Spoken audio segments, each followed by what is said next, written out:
Hey everyone, and welcome to a brand new video. Today I'm going to be looking at some of the best Sims 4 builds that utilize the terrain tool.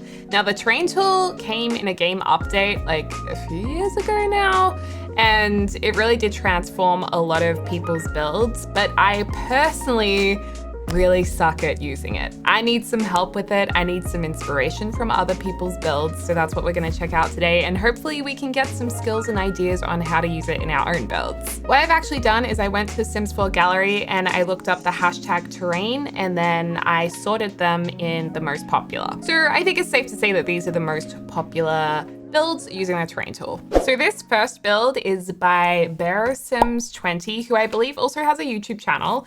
And this build, I think, is also on their channel if you want to check it out. But this is their flower farm build. And wow, it's pretty cool. I haven't even considered of using the terrain tool to create like rows of farming like this. And God, it's beautiful. And I love the fact that Patchy is here on top of the farm. I don't know if Patchy can come to life up there, but regardless, it looks really cool. And look at all of these rows of pumpkins. They look really, really sweet. And there's a sprinkler there. Wow, it kind of looks like it's a whole different game, doesn't it? It doesn't even look like The Sims 4. The main issue I've had with building with the terrain tool, and I know you guys are gonna be like, Deli, it sounds like an excuse. The thing is, the worlds and the lots in The Sims 4 are very flat. Okay, you do have lots on top of hills, but they're all like flat, and I feel like it's hard to make the hilly lots blend into the environment around them. So I don't know where originally this creator built this house, but you can see here, for example, because the world around it is flat, it kind of looks a little bit weird when it's suddenly raised up like this. So that's another reason why I struggle with terrain tool, and I really hope in the future The Sims 4 actually make the worlds look a little bit more hilly, or even give us lots that have terrain on them before we start building. Let's just have a little bit more of a look around the lot beyond the terrain. So there are steps that go up here so you can do your gardening. I wonder if the Sims can walk up this hill? Maybe, maybe not. I don't know enough about terrain. And then here's a little pond, which is really nice. This is beautiful. So not only is the terrain really cool, but this house is actually stunning as well. And if we kind of deconstruct exactly what this creator has done, they have this, which is obviously the pool tool right there, which goes to the level below it. And then if you look at the grid, there's a lot going on here in terms of the hills and where there's flats for Sims to be able to walk up. I think they can, I assume this is all routable and it's all tested to work. And then there's stairs going down here to a flat plane. And then I guess they can walk over to here to this really gorgeous little floor. Actually, it's quite large. It's quite a big floral studio. And I like how they've done the barn doors as well. So they've, with the move objects on sheet, they've put a door on a wall here that's been sized up.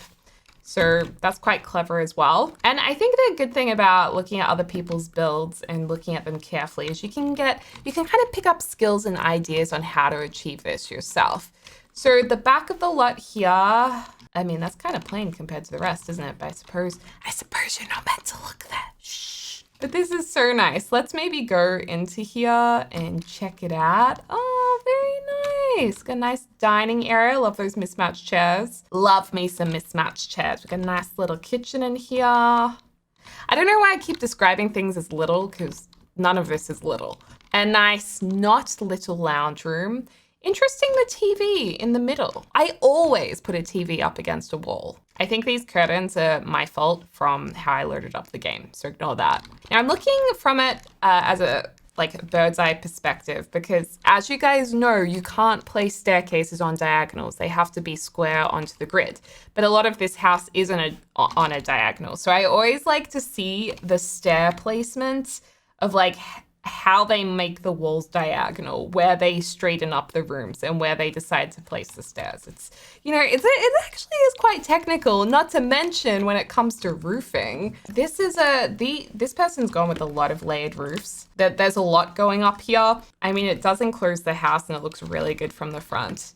I think it's a very, very good example of ways to use the terrain tool. Okay, the next one I'm loading up right now, this is by Kate Emerald, who I already know is an incredible builder. definitely check out their work. And this is the Spiral Mountain Mansion. Okay, so this is very interesting. There is a lot of stonework here. That is so cool, but so creative. Wow. I love this a lot. And hey, this works with a flat lot around it, doesn't it? It's the one mountain that goes up. And what have they used back here? What is that? Oh my gosh, they've layered like a gazillion of these. That would have taken so long. Wow, and there's a lot of stonework under here as well. So basically what Kate Emerald has done here is lifted the terrain right up like a hill under this house and then kind of shaped the terrain and made a path down here. So all of this is terrain paint. So if I go to the terrain tool, that's not flooring. This is all terrain work. So that's very cool. And if a sim can walk up there, which I'm sure a sim can, that would have taken quite a bit of time to figure out how to make it just at the right level of increment so it's not too steep for a sim to actually be able to get to the house. So it's really beautiful. And it's also cool how there's a lower level to the house that you can get to by going down some stairs. Oh, and this is also all terrain around here as well. That's very clever. So it goes all the way around, then you go up these stairs to the patio area. And then you got to go down the stairs to get to the second level and down the stairs to get to the first level. So that is, you know, in terms of a floor plan, it's a little bit confusing. So yeah, it's not the most practical if we were in real life, but heck, we're in The Sims, so it doesn't matter, does it? There is so much work here. It is very, very impressive. Oh, and there's even like a little sneaky room up here, which I guess would have been a little bit awkward to put stairs up to. I would have actually deleted this and made it into like a nice double ceiling moment.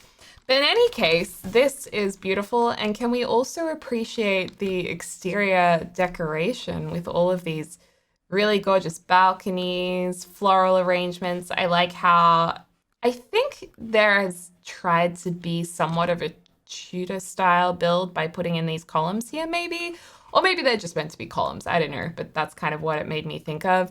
And then it's really interesting to see ancient columns being used. I'm pretty sure these are from Jungle Adventure, which I wouldn't have expected on a build like this. So this is kind of the first time I've seen these types of aesthetics merged. And I also love that there's this glass roof as well on the side. It definitely makes it look a little bit more fantasy-like. Very cool. So what am I looking for? I'm looking for the Hogwarts School. Hogwarts School, where are you? The Hogwarts School. This next one is actually a build of Hogwarts School from Harry Potter, obviously. And this is by Frito Sawyer and says Hogwarts School 2.0. So maybe it's their own version of Hogwarts. Okay, I think I placed it back to front and holy, oh my gosh. It looks pretty incredible at nighttime. So there have been a lot of Hogwarts School builds on the gallery, and some of them are absolutely incredible, and this is one of them. I mean, the time it must take to create this is just crazy. I mean, this is so far from what I can do in The Sims 4. Like, this really does blow me away. So let's check it out. And I mean, the terrain tool was very, very important when it came to creating Hogwarts, for sure. So this is the bridge, which is quite iconic in the movies. And I don't know, you guys can probably tell me how authentic this floor plan is, or how authentic or like Harry Potter it is. But to me, it looks like Hogwarts, so I think they've done a great job regardless. And then these are some stairs and paths going up the terrain to the castle. I think is that the only way you can get up here? Oh no, there's also a way to get up this side as well, and that goes to maybe like a Whomping Willow kind of thing. So yeah, and then pretty much how I was gonna say, I think it pretty much works from a level terrain area, but it definitely doesn't, because like this terrain is higher than this other terrain. So this is complicated. This is mind-boggling. I can't even figure it out. I don't even know where to start. I don't know where to start. This is so crazy.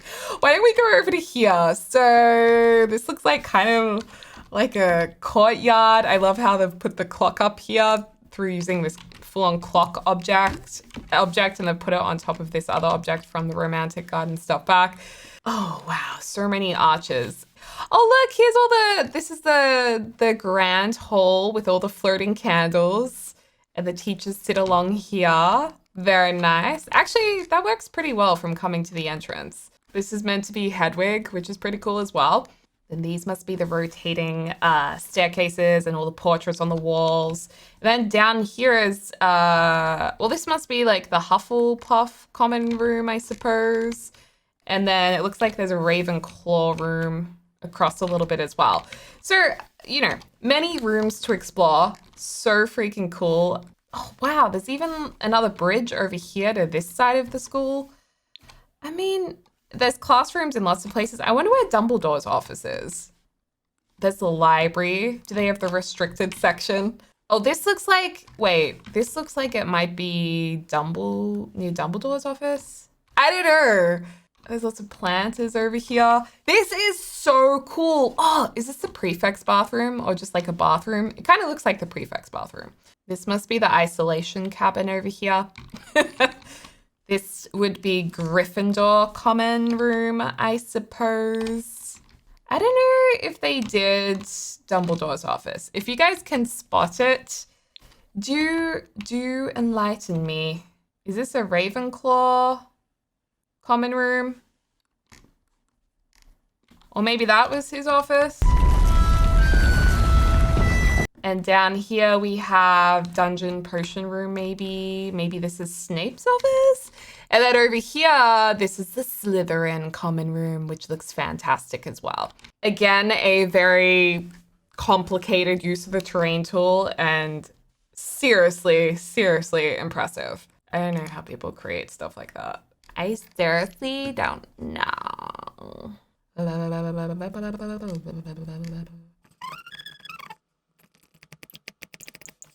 Welcome to Lavender Fields by Kate Emerald, and doesn't this look beautiful? So I know we already had a Kate Emerald build, but just because they're so good, I wanted to show another one. And this kind of goes with the same hills with crops on them. I mean, that's a lot of lavender. This place would smell so good.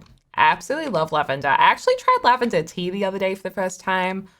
Oh, so calming and relaxing. I've also noticed Kate Emerald does use a lot of rocks with her builds, which I'm not saying it as a bad thing by any means. That's how I think they kind of bring in the terrain to match the surroundings and all of the landscaping as well. So anyway, their last build was like a spiral build, right? So this one, you kind of come from the end and you work your way up to the house. And then there's all of these bulbous, I love the word bulbous hills. And yeah, it looks really nice. And then oh, okay, that's cool. So they've used these stone coffee table things to kind of create, I guess, the illusion of a stone fence all around it, which is a really good idea. There's a little plunge pool over here. Yeah, you've even got a little mini hill right here of the lavender too. And it's a Tudor style home. So very, very pretty. Kind of a bit fairy tale-like as well. I don't know what it is, but when I think of terrain builds, I think of like fairy tale houses, because I suppose it would be a fairy tale to live on hills like this. So if we open up the grid, you can kind of see where they've done the terrain tool, gradually sloped this so Sims can walk up to the front door. And then inside, it's like a pretty, well, when I say basic home, I don't mean like, oh my God, it's just a basic home. I mean like it's a basic, square structured build. It's a nice house. It's very nice. And this one's a little bit more simple because the actual build, I don't think, goes across different levels of terrain. It's just kind of from a flat point. So there you go. You don't have to, if you use the terrain tool, you don't have to have your house being built on different terrains or terrain heights. You can just create terrain around it. Stunning. I want to live on Lavender Hills. So the last terrain tool build that I thought we could look at is something a little smaller and a little bit more quaint and modest. This is by, I don't know how to pronounce this name, H3IAD Extreme or Hayed Extreme or He3I Did Extreme. shout out to you. This is called Bag and Hobbiton Extreme. So I guess this is from or inspired by Lord of the Rings and the Hobbit Hill, and Bilbo Baggins and all of the hobbits where they live. So this is really, really cool and does also make use of the terrain tool. So let's have a look at, well, let's go around the whole thing. So there's a lot of stairs that go up and down. There's a lot of cute little garden gnomes. I was about to say almond gnomes. A few woohoo bushes, which is cute. Bushes.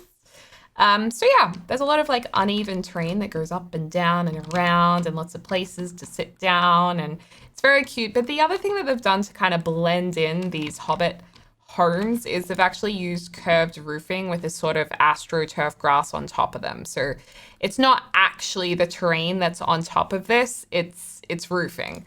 But it's clever. And I mean, if you wanted to make it even more hilly looking, or camouflaged, I suppose you could put grass all over the roof. You know what the problem with that would be? That you wouldn't be able to like see into the houses. You'd still have all of those objects on top. So I think this is really cute. I like what they've done here. I assume the Sims can walk up easily. And it's also interesting that they've kind of put this stone terrain paint here to show the stepping stones up to the different houses as well. I've never thought of that. Shall we go into one of these hobbit homes and see what they look like inside? Also, hands up in the chat/comments if you're a fan of Lord of the Rings. I'm unfortunately not a big Lord of the Rings fan. I tried to read the books when I was a lot younger and I found the language too hard to understand.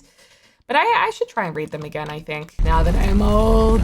So through here, very cute. I mean, there's lots of little clutter items. It definitely looks like, you know, a hobbit's home. I'm not sure which character's house this is meant to be. Maybe you guys can recognize it because I haven't watched the films for a long time. Oh, I really like this kitchen though. That's cool. Oh, I like how the fireplace is kind of built into the wall there. That's really cool. And then the sink is a half wall. See, every time I look at different people's builds, I always get ideas for my own. And I don't think that's a bad thing. I think it's good to be inspired by other people. So let me just see how they did the fireplace. Oh, okay. So they just used the move objects sheet to put some cabinets on top of the fireplace. I don't know if those cabinets might risk starting a fire, but hey, fires are kind of hard to start in The Sims 4 these days. I'm just gonna watch her burn. Fire! And these stairs do go down to a lower level. Oh wow, it really does go into the hill. And I love all of these like curved corridors. This is so cute. So I guess this leads to everyone's houses underground. What a nice sense of community. I swear the hobbits have it all sorted. Everyone should live as a hobbit. I wonder if there's like hobbit places you can go live in, like hobbit communities. I suppose there would be because anything's possible, right? And then this pops up to the outside. Wait, is this one house?